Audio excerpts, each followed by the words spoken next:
আসসালামু আলাইকুম রহমতুল্লাহি বারাকাতু।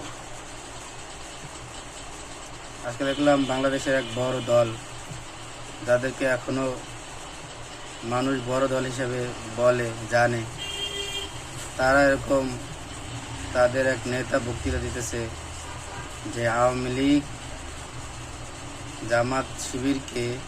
জামাত ইসলামকে 16 বছরও শেষ করতে পারেনি, আমরা ইনশাআল্লাহ জামাতকে পুরোপুরি শেষ করে দেব। তারা কি রাজনীতি করে, কত বড় হিংসার রাজনীতি করে। রাজনীতি তো এরকম হওয়া উচিত, একে অপরকে সাহায্য সহযোগিতা করা, একে অপরের ভুল ধরিয়ে দেওয়া। আমাদের বাংলাদেশে যে রাজনীতি চলতেছে সেটা হলো হিংসার রাজনীতি। আমরা এরকম এই হিংসার রাজনীতি চাই না, আমরা চাই একে অপরকে সহযোগিতার রাজনীতি। কি বলেন আপনারা?